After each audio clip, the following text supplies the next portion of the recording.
Good evening, everybody. Welcome to our E Scow webinar here tonight. It's 7:30 here on the East Coast. I think 6:30 in the Central Time Zone for all of you out there. But out in the sailing world, spring has definitely sprung, and people are getting ready to go sailing. And we've had a really active spring here in at least the southeastern part of the coast, and it looks like the rest of the country is going to get going. So welcome to tonight's E Scow Talk.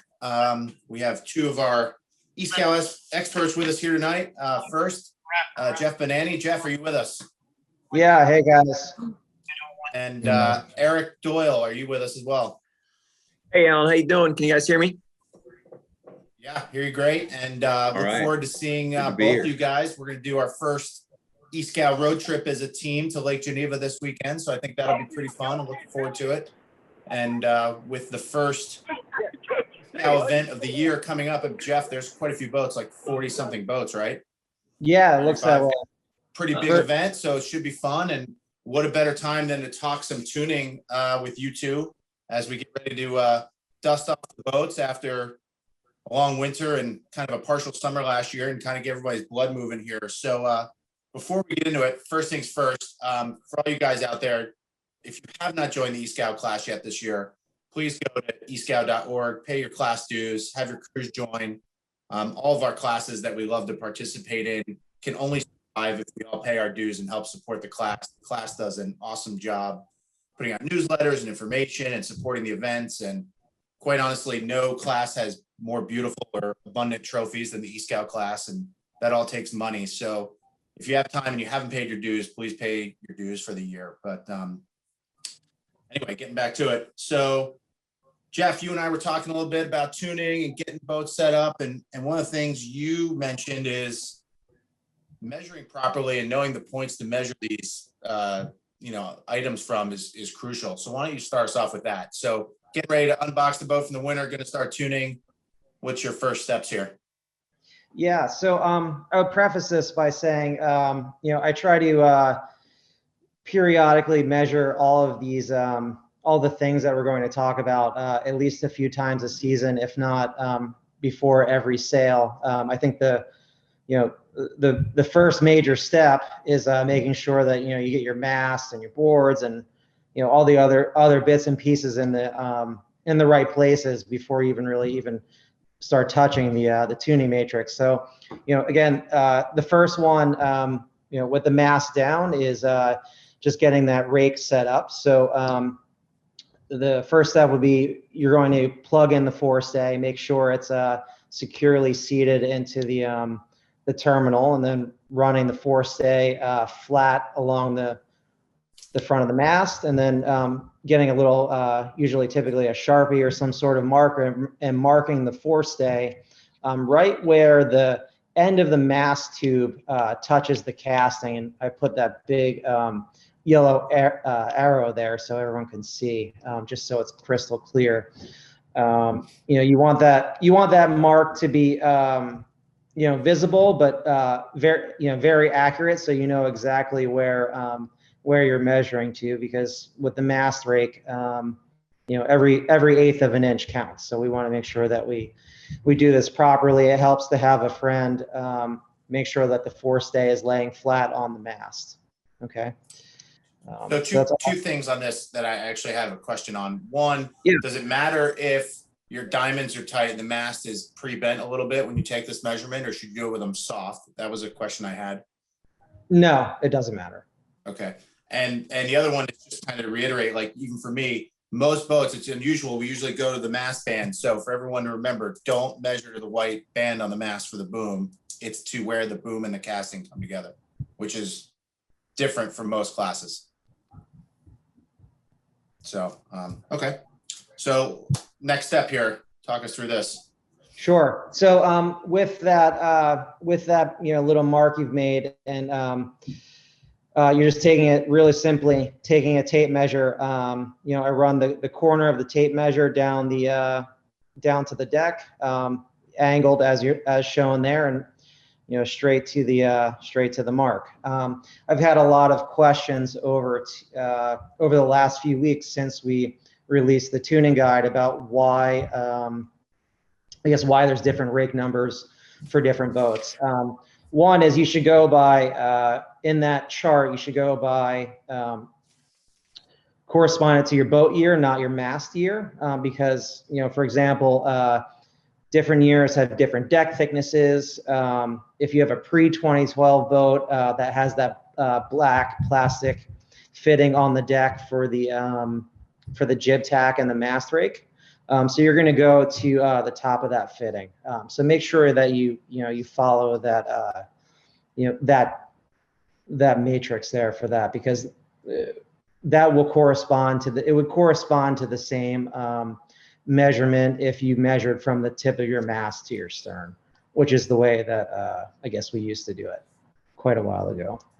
Obviously, just try to be super accurate with this.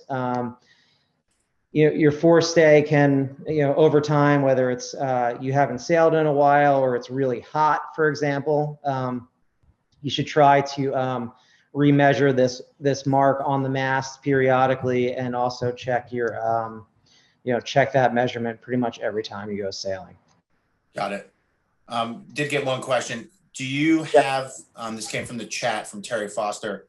Have you ever done it with a main halyard measurement to the back of the boat for measuring rake? I have not. No, I don't have a good number written down. The reason being, if you were to, for example, if you were to tune your mast to the base settings, for example, everyone's masts or their spreaders could be a little bit different. So you may have a little bit more or less pre-bend that's going to affect that number. But we kind of feel that this is the most accurate way to do it, to get everyone kind of relatively close. Not to mention that your main halyard swage could be a little bit different. There's a lot of factors that go into that. Got it. Probably a good idea to have that number if you have your boat for a few years. You have this forestay number, you're at your rake, then you figure out where it goes to the transom. It is a reference point you can have forever and know where it is. But depending on how much, like you said, how much pre-bend you have, it's going to affect that number to the transom quite radically. A lot more pre-bend, that number is going to be a lot shorter, and that's going to change the sail shape. Don't know how much it's going to change the balance of the boat, but I think if you have it, then that's fine. But boat to boat, it's probably pretty, and mast to mast, it's probably pretty hard. And it's probably very hard even if you switch masts in the same boat. So the tip of the mast to the transom, a lot of boats use it, but the masts aren't quite as intricate and they don't use as much pre-bend as an E Scow.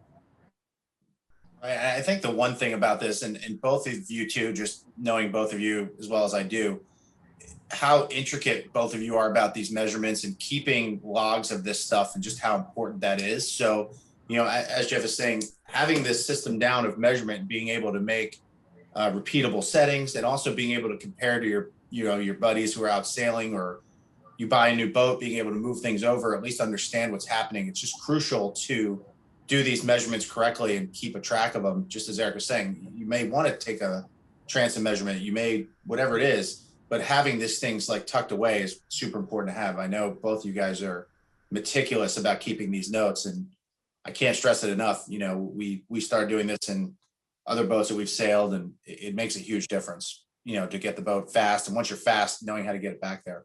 So copy that. Anyway, so the next step, once you get the rake done, you're worried about the rake of the mast in the air. But let's talk about the rake of the boards, because this is also just as important. So Jeff, go through this a little bit.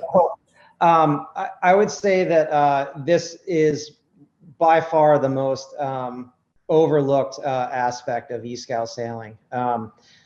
I personally, I can't feel the difference between an eighth of an inch of rake here or there, forward or back on the mast. But when I know immediately when I'm sailing the boat, if my boards are not at the proper angle, that's readily apparent. And it's something that I try. Again, this is something that I pretty much measure every time I go sailing. You can see in this photo, you can use a number of different tools.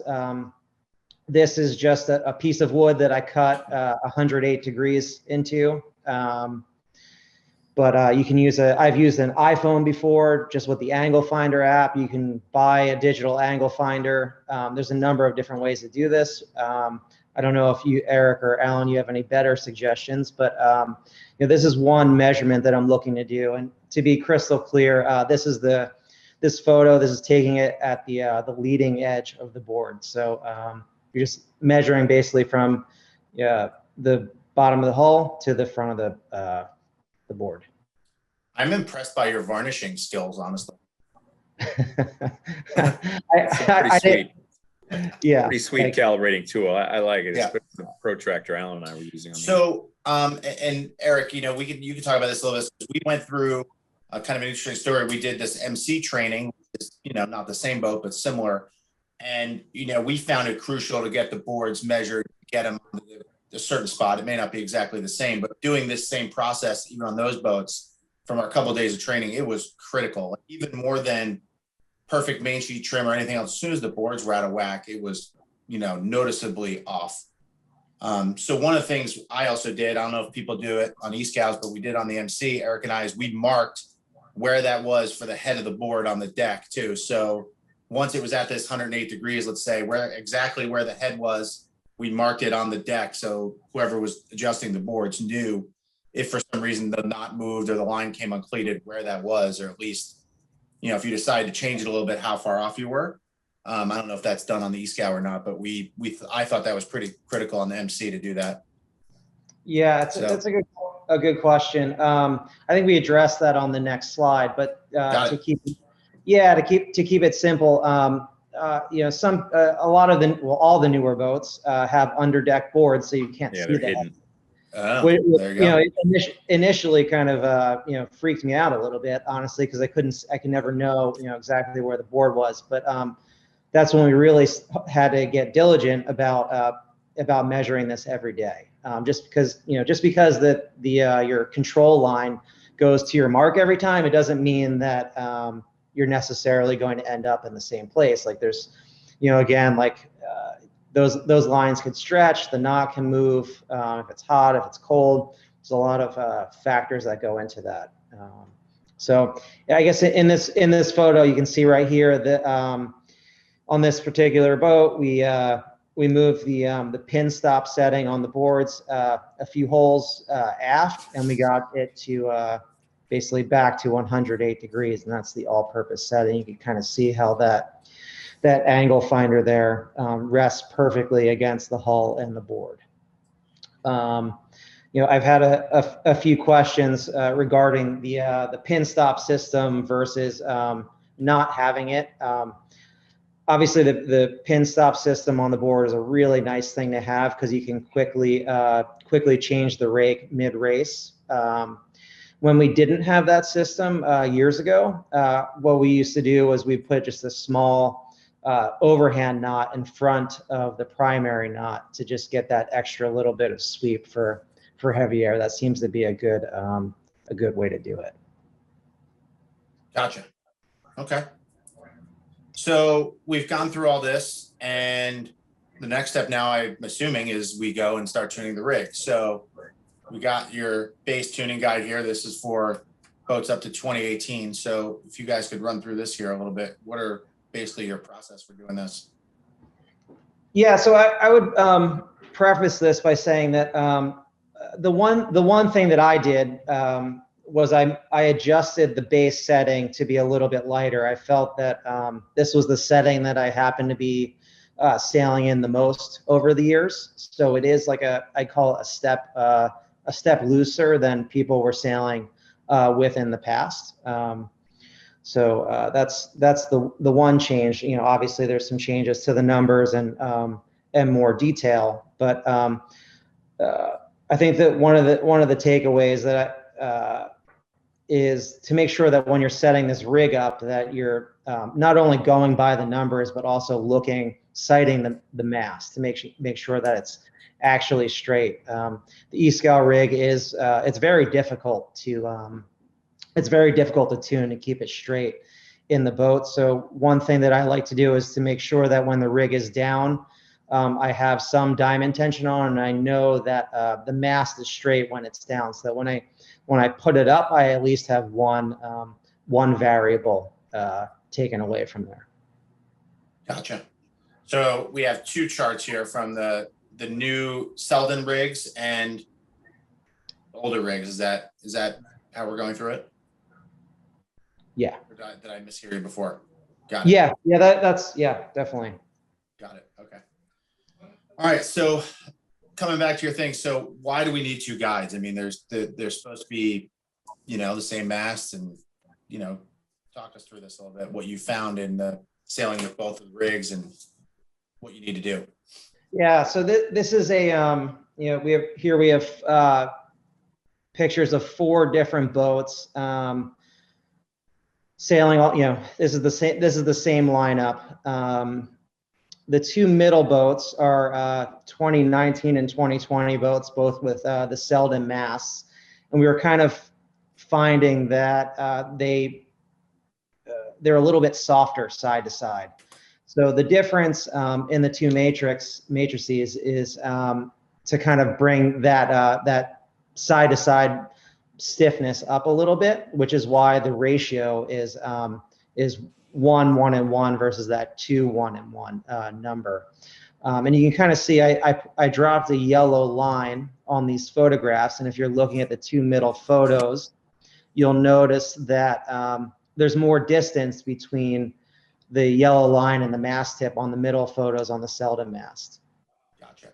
So Eric, I want to pull you as, the sail expert that you are. So what does tip fall off? Like you see in these photos, like what does that do to the sail? And, why is that good or bad? Or, what exactly does that mean in terms of mainsail setup?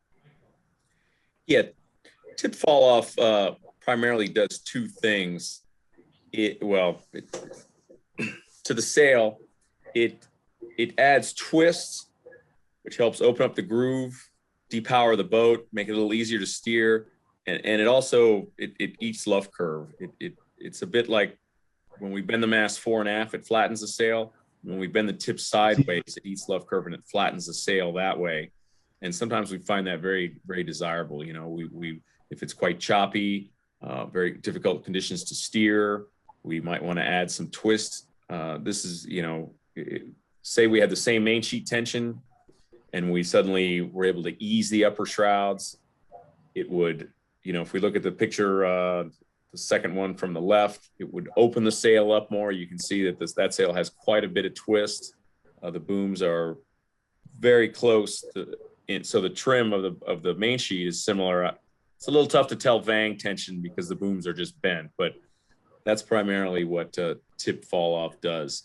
When we're trying to power the boat up and get guys on the rail and get hiking and get up to speed, it's not really something we want unless the sail is, maybe it's really old and it's really full in the top, but it's not generally what we want in that lighter condition. As it gets windier, we want to control that. As it gets really windy and the boat's overpowered, we like having some tip fall off at times to make the boat easier to sail overall. Gives the boat more drive, opens a groove, and can be very beneficial in some conditions. Gotcha. Okay. So looking at these photos here, Jeff, so you were sailing on both of these, right? So your boat has the older mast and the boat had the newer mast, which is kind of tip off. Was, when you got them tuned so the boats look the same, they went the same speed, I'm assuming, or? Yeah, basically. Yeah. Right. That was the difference. So this was these photos were taken at a training camp we did last year, and that was basically that was the difference to get the boats the same speed, was the difference in these 2 guides. Got it. Okay, so moving forward, I mean, obviously we tune the rig because we want the main to look right, and one of the triggers that we've always talked about is kind of the speed wrinkle situation. So, Jeff, if you could just start off kind of explaining what you're looking for, and then maybe Eric, if you could kind of go into depth of exactly what's happening to cause this, and kind of just talk about what this means for the sail for people who are looking at it. So, so I would say that we covered this a little bit in the last webinar, but one of the things that I'm always looking for is that kind of that lower leach return in this boat. It's a low aspect main with this really long boom, and I think that's one of the big contributors to good boat speed is having the right amount of return in the lower leach there. So you kind of know when you have that right amount when you see the wrinkles in your sail. So kind of what I'm always looking for is that wrinkles, let's call it like starting from the main spreader and then continuing to the vision window. We could obviously see them inside that red circle. I think that where the vision window peaks is kind of like where they're it's at the middle of the vision window where it's kind of that trapezoidal peak there. That's kind of to me the sweet spot. If they're not that far, then maybe your mast is too straight, and if they're any farther, then most likely that you're overbent. And you can really, I think, the boat seems to be really sensitive to that. For example, like when you don't have enough pre-bend, it just feels like the boat it doesn't really generate a lot of weather helm, just because you don't really feel it that much, but the boat just doesn't want to drive forward. And conversely, when you don't have, you have too many of those wrinkles, I think there's just no groove. The sail's over flat. Got it. So Eric, like just from a sail design standpoint, what exactly does this mean? Yeah, so basically the sail is built with a certain amount of luff curve, or if we drew a line from the head of the sail straight down to the tack, there's a certain amount of cloth that is designed into the sail to handle the entire wind range. We've got to use one main from 0 to 25 knots, and we get a certain amount of bend, and we want to be able to optimize the shape or the broad seam that's put in the sail throughout the whole wind range. So that's where the tuning matrix comes from. In lighter air, the sail might be too flat, so we're trying to power up. We're trying to straighten the mast and get a little power going. And then once the breeze comes up a little bit, this is quite a large mainsail, and we're using Dacron cloth. So the sail is going to start to stretch or distort. The mast is going to start bending more, once we get up to power. So we need to adjust the shroud so that we're trying to basically fool the sail to staying in relatively the same shape with the same mast bend, throughout the wind range. It is on the extreme ends of it. We're fooling it a little bit. We're trying to get up to speed. We're trying to get up to power. If it's very flat water, we're going to have a flatter shape, very speed oriented. If it's choppy and we need more power, we'll straighten it up a little bit. We'll get more power out of the main, a little bit more twisty. But this is, and then once it gets very windy, be more bent because we're just trying to get rid of it. We're trying to flatten the main as much as we can without it turning inside out, and have the boat still be able to track. We don't want it flogging the whole time. We talk about the return of the leach, so we want to get that reduced as much as we can in the breeze. And these are great indicators where in any particular wind strength, you can look at the sail and you can look for those overbend wrinkles, and you can, if your mast is a little different, maybe you have to, deviate from the tuning guide just a little bit. The main doesn't care, the mast doesn't care, how many turns are on or off the diamonds. What matters overall is what the sail looks like, what the wind is seeing on the sail, whether the mast is straighter or flatter or more sideways. We want to look at those telltale signs. We want to look at the overbend wrinkles. We want to see where they are, and then get in that ballpark, and then we're feeling the helm and the power of the boat, for the condition that we're sailing. So remember that the tuning guide is it's a great starting point. The rake is important for the balance of the boat. The boards are very important, but overall it's, how do we feel the boat is going through the water, and what shape of the sail do we have flying? and let's look at the signs and look at the sails to make sure that we've got that. Because if we're on the tuning guide and we're going slow, well, what's the point? You know, say, oh, well, I'm on the tuning guide, but I'm not going very fast. Okay, well, let's look at the sail. What's going on? Is the sail too flat? What are the signs? You know, I've got a lot of speed through the water, but no height. Guys are always clawing off of me, or I can't hold my lane. All right, well, we probably need to make the sail a little bit fuller. Maybe we got to straighten the mast just a little bit. Let's look at your sail, you know. Likewise, I'm always pointing, but guys are running me over and they're sailing out from underneath me. Well, you know what? We're probably a little too full, probably a little jammed up. You know, are we sailing with the traveler too high? Are we trimming too hard? Or maybe we got to bend the mast just a little bit more so that we can free the boat up and we can put the bow down and go fast, you know, or I don't know. Maybe the crew's just not hiking hard enough, but you know, we'll see. Which happens a lot, right? That happens. So I saw Jeff, it here's a without photo the of you. MC. We know that I don't hike at all, so that is a given. I mean, if you wear a pink life jacket, you better not hike, right? So here's a good picture of Jeff here, and you know, you put in your comments, you know, you have a lot of speed wrinkles here, and the boat just wasn't going well. So what did you do? I mean, you saw this, you had this situation. I mean, what was your first move to help with this? Good question. During a race, I think the toughest thing to do is to do a full gear change, just because it's relatively difficult to get to the diamonds when you're racing. They're kind of you know, they're up on the mast. It requires some tools and, you know, a few other things to get to. The uppers and lower shrouds are relatively easy to adjust. So I think that you know, the gear change here would be to straighten out the mast. So we would probably put, let's call it like half a turn on the lowers and maybe half a turn off the uppers. And that would straighten out the mast a little bit. And that would probably be the gear change. Got it. I would say that my kind of overarching comment is that, you know, to I guess add on to Eric's point about, you know, the tuning guide is just what it is. It's a guide. I think that, you know, your base number, everyone's base number may be a little bit different here and there. So it's good to experiment. But I think that it's I'm extremely diligent about trying to stick to these ratios. And when something, if there's a big change in the wind or something's going on, I try to do a full.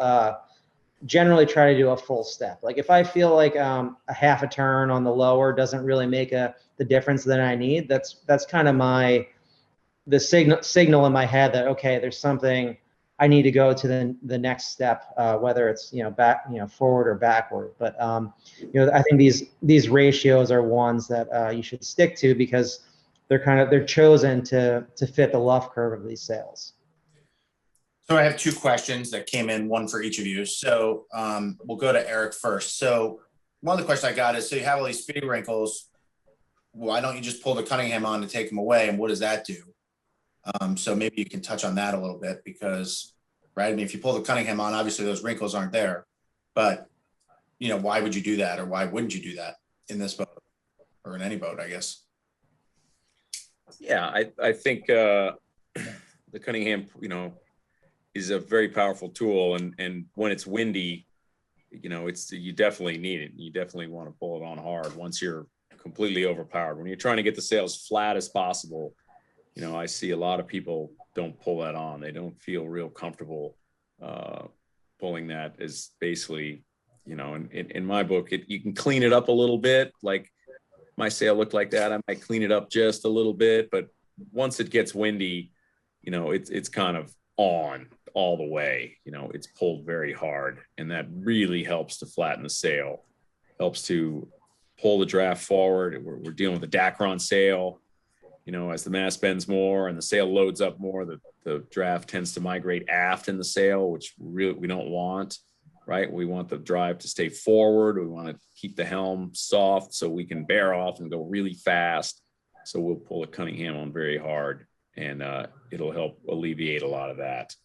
But it looks like in that picture right there, you wouldn't do it. They're just barely hiking, just getting the boat up to max heel, and he's still looking for power. So, Jeff's symptom was not enough power and no groove, and I couldn't get the boat to go. So he was looking for power. So we wouldn't pull the Cunningham on there when we're looking for power, because that's gonna depower the boat. So the answer was a bit more power, straighten the rig, make the sail a little fuller, get a little more punch out of it. Gotcha. The other question I got for you, Jeff, is how often do you guys adjust the diamonds? I mean, what is your threshold for making diamond changes in your tuning? We follow the tuning guide. If we're doing, if we really simply, if we need to be tighter or looser, we follow it. We spend a lot of time getting these numbers right, and so we follow it just exactly as it is. There's a lot of detail there for a reason, because whether you're there's a lot of variables to sailboat racing, and one, if you're really diligent about marking your boat, marking sheets, marking settings, that's one thing that you can take away, and you can focus on things going on outside of the boat. So when there's a change happening, we go through that whole matrix and adjust every single thing on there, whether it be Al tension, Cunningham tension, where the travelers are.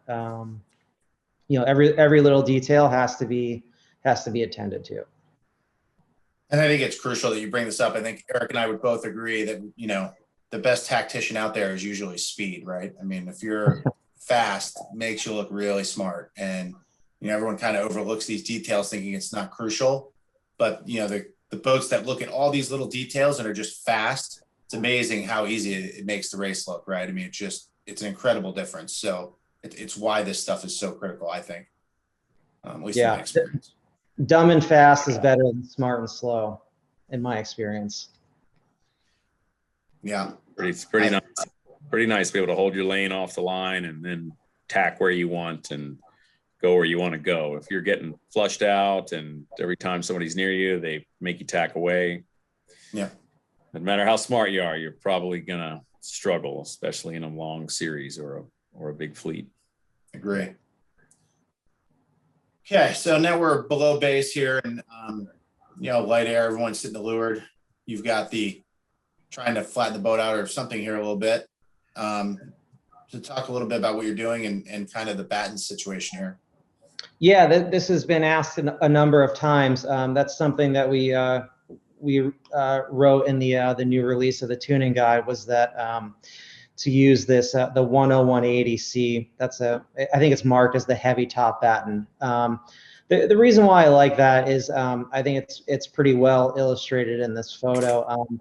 I think looking at this photo, the head of my sail here is, it's probably a little bit flatter than I would want. However, what that stiff batten is doing for you is it's stopping your upper leach from shutting down too much. I think when you're running a softer batten up there, when you kind of start trimming to where you think your mid and lower leach should be, that top is so closed off that you're stalling it. So having that heavier batten in there helps to kind of prop up the leach and stops it from stalling so much. So Eric, when you're dealing with full battens like that, tension of the batten is crucial, right? So just real quick, what do you look for when you tension that batten in the pocket? Yeah, we'd like to make sure we get all the vertical wrinkles out of the pocket while we're sailing. A lot of times if we get a new sail, we'll put it in a little bit tighter than we think, because again, we're dealing with Dacron. Sail will stretch a little bit. Everything will set in a little bit. The batten box will move just a touch. The webbing will grow just a little bit. And then likewise, at the end of the regatta, I usually like to release them. If it's got a rocket tensioner on it, you take a few turns off. If it's got the Velcro, just let the Velcro go. We like to make sure there's never any vertical wrinkles, that the sail, and when it's windy, the batten will actually even pop a little bit. We might put a little more tension in it, and it'll live on one tack or the other. Gotcha. Yeah.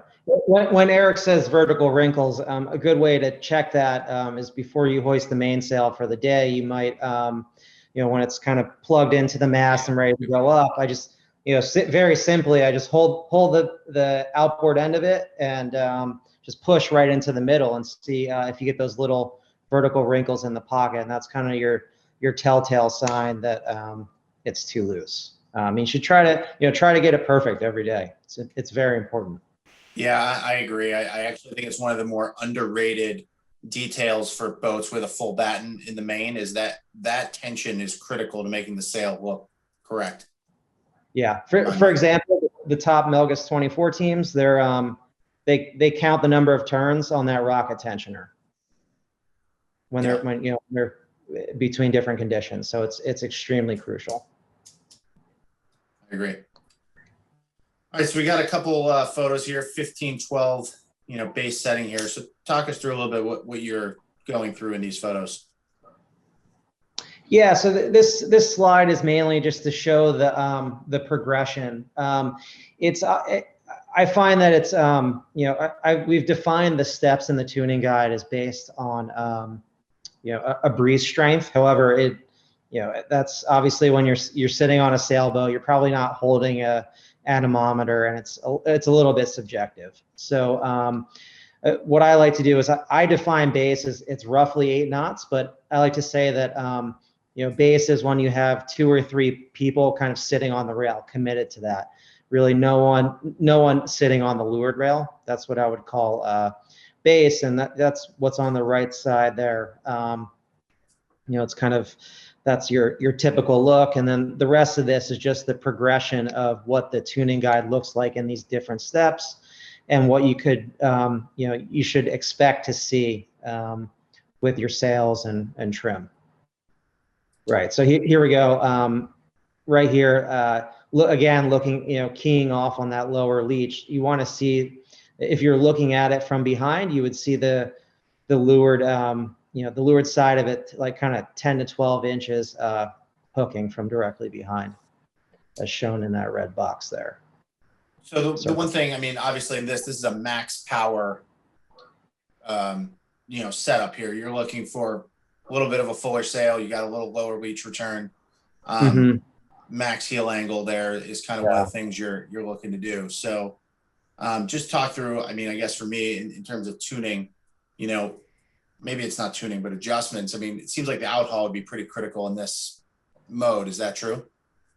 Yeah, it is. I would say that, depending on wave state, that's going to kind of define, I guess, where our out haul is. If it's relatively flat, and we feel like we can go pretty fast through the water, we're going to pull that out haul on pretty tightly. And I would say right here, it's probably, I would say that's kind of like in a mid setting. It's not too choppy. That's kind of where that is right there. I would note, you can kind of see it in the boom bend. We do have a little bit of vang here. The vang is a very effective tool for mast bend. I think a lot of people think of it as your primary depowering tool, but there are times like when you're sailing at base and you just want to go faster through the water. It seems kind of counterintuitive, but pulling on that vang to just flatten out the mainsail is going to give you that flatter shape to go faster through the water. Yeah. So Eric, I'm going to pull you in for 2 things. So one, can you kind of explain, the whole concept of the out haul only really affecting, the bottom third or half of the sail, especially on the leech end, right? And then kind of reiterate a little bit more from a sail making side, what Jeff's saying, putting the vang on pushes the boom, boom's pushing forward on the rig, you get some lower bend. What's that's doing for you?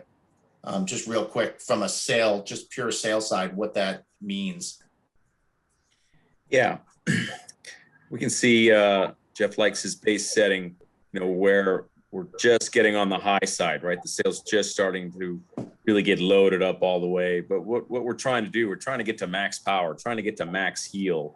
We're trying to get people, trying to get the boat heeled over so that it's got the least amount of wetted surface. And then we're trying to hike really hard. So you can see the sail's pretty deep.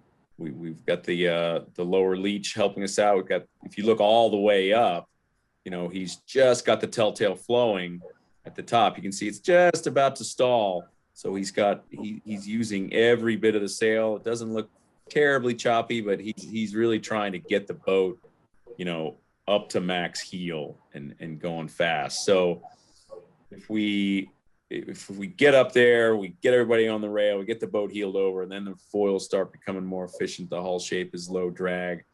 And then as we get above that wind strength, we want to go faster. We don't want to load anything up more. We need to start flattening. So then we will want to get rid of that lower leach return. And we can do it in two ways. We can pull the outhaul on, which stretches the foot and opens it up, and then bending the mast as well. You know, we'll start sucking luff curve out of the sail and start flattening it up and help open that lower leach, freeing up the helm, freeing up the bow of the boat, letting them put the bow down and go fast.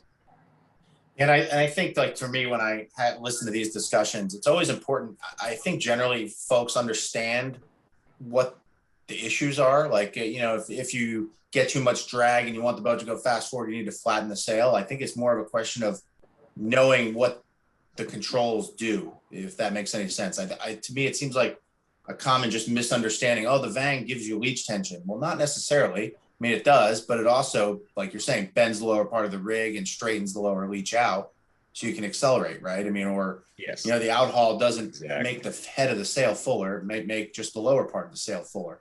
So I think making sure that these core kind of concepts of what these controls do is critical to understanding kind of what we need the boat to do, if that makes any sense. Yeah. So, okay. Well, let's move on to the next one. So it's getting a little windier here. We're in that 12 knot. So big change here. I mean, obviously, Jeff, you've gone up a step on the rig, but just talk a little bit more about your setup here and what you're trying to do. Yeah. So, you know, right here, you know, I would say that, you know, looking at this photo, I would say it's not perfect. I'm not like super happy with this one, but, you know, right here, you know, we're hiking relatively hard. The Vang is on pretty hard. You know, I think it's a little bit choppy, so that the outhaul isn't pulled on terribly hard. But this is kind of I'd say the common leach profile in this condition. There's a fair amount of leach tension. There's not a ton of twist. You have some good, you know, decent low depth to get through chop. And, you know, I think if you wanted to, the adjustments here would be if you needed to go a little bit faster, I think you'd probably be a little bit lower on your mainsail traveler and a little bit firmer on that outhaul. But it looks like we're, you know, I think I recall in this picture pointing pretty well in kind of like more of a higher mode, maybe for off the start. Gotcha. And then as we move here, it's gotten windier. Now you're starting to get really overpowered, right? I mean, now it's about keeping the boat on its feet and going forward. So you've obviously gone up on the rig more. And yeah, we're pretty dialed in here, I recall. You can kind of see, you know, the photo is relatively small, but the traveler is almost at the rudder post. I think of it as, you know, how close are you to that rudder post? I think when, you know, getting to when the middle of the traveler is in the middle of the rudder post, I think that's kind of your max down position. I think anytime you go any further than that, the boat stops generating helm to sail upwind. So we're, you know, relatively close to there. And you know, there's the mainsail's sheeted pretty firmly, but there is still a good amount of twist in the sail. That's, you know, that's coming from having proper diamond tension, I would say. And you know, the lower leach exit is very straight. We're you know, going forward pretty well here, I would say. Got it. Yeah. I mean, Eric, so, you know, just look at this photo. I mean, one of the things that comes to my mind is just talk about the boat being balanced, right? Like, it has little rudders, doesn't steer very well. So if you're going to go fast, you have to have both sails working in unison here, right? So, you know, one of the things that, you know, we just got a question, both of you guys can chime in, is, you know, obviously we see the main in this tuning. You know, the goal was obviously to make the head stay straighter, right? Flatten the jib out a little bit. But what are you doing with the jib cars? And I'll leave it to both of you. I mean, like, one of the things that you notice, it's blowing pretty hard, but the main's not blowing up here, right? I mean, the sail is still functioning and the jib has done something. So you know, we see this a little bit in Starboat too. You know, what do you do with the jib cars or the jib setup to help with this? You know, if Eric, you can chime in, and then Jeff, you can follow up, but it would seem it would be pretty important to adjust your jib car and some of that stuff at the same time, right? Yeah, I haven't raced the E-boat a whole lot in big breeze, so I'll leave most of that to Jeff. I mean, you know, while we want to keep the boat balanced, you know, so if we start twisting the main a lot, you know, the jib's got to remain firm because we're unloading the back of the boat. We want to keep the sheet pretty firm, but at the same time, we don't want to be closing down the slot too much and backwinding the main. And I think Jeff's going to address that on the next slide. Gotcha. Yeah, I think, I guess regarding, you know, what you're doing with the jib car. So I think that there's that little, there's that combing on the, you know, on the just aft of the jib traveler car. And that's kind of where, that would be our most outboard setting when the middle of the car is touching the edge of that combing. I think anytime that you go further than that, and it's, you know, again, it's very similar to the mainsail traveler. Anytime you go further than that, you cease to sail upwind at the right VMG angle. I think you're just reaching too much. So if you have to go lower than that combing to have the main stop backwinding, that should be, you know, automatically in your head. You should say, oh wow, I'm in the wrong clue board hole, or my jib tack is likely too high. You know, here's a photo of showing that backwind in the main, so you know exactly what to look for. Realistically, you shouldn't be sailing around with that regularly. There may be times where you want it if you're in a really, you know, you have to sail in a really high and slow mode, and you're really firmly sheeted on everything.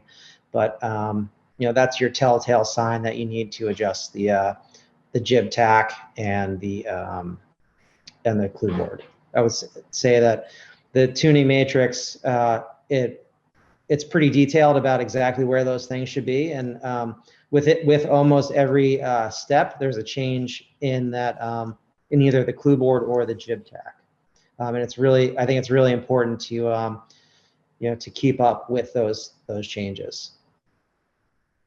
Got it.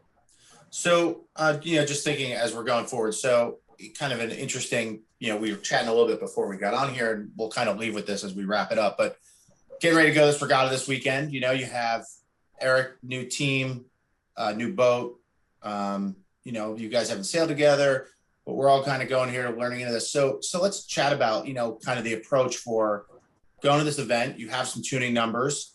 You guys are going to go there and go sailing, kind of how you're going to work through getting this boat set up for the weekend, and kind of what your plan of attack is to kind of get the boat up to speed as quickly as possible based off of what you know, and how the two of you are going to work through getting your tuning set up for the weekend. We have a day of practice coming up, and, you know, all these things, kind of what both of you, I'd like you to chime in, what your approach is going to be to get up to speed, right? I mean, you have a new boat. It's not as easy as plug and play. And I think it's a common situation for a lot of people. So how are you going to approach that? And I'd be curious to hear from both of you what the approach is to do something like that.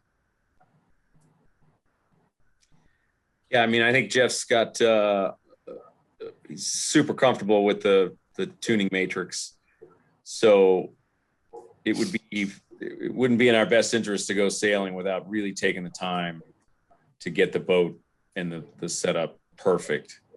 You know, so we're not going to rush through that. We're going to make sure everything's detailed, and we've got everything just how we want it. We've got the diamonds and everything just right, and the board angle, because any one of those things could kind of screw up our day. We've got a limited time, and we want to start with that, get out on the water, start sailing, you know, and then adjust the matrix for the conditions that we have, you know, find a tuning partner and start doing some good hard work. And then, you know, I'll have to get used to how, you know, Jeff likes things tuned and what kind of feedback he wants and things like that. And then we'll make the best of it that day, so we can get ready to race the next day. And, you know, we're going to expect some serious comments from you from off the boat, Allan, just so you know. Yeah. I hear you. Yeah, exactly. But I mean, Yeah, and then, I mean, go ahead, Jeff. Yeah, I would say that I've over the last few years, I've coached a lot of different teams and helped people set up boats, and I think that a lot of that work on boat speed is, it's obviously some of it is technique. It's it's sail trim on the water and whatnot, but a lot of it is just in the parking lot making, frankly, in the parking lot making sure everything's measured properly. Sighting your mast, making sure it's straight every day. And making sure your numbers are perfect and they're repeatable every day. And whether the boat is new to you or old, or you've had it for a while, you still have to do it every time you go sailing. It's an extra step, but if you want to improve your boat speed, I think that's where a lot of it lies.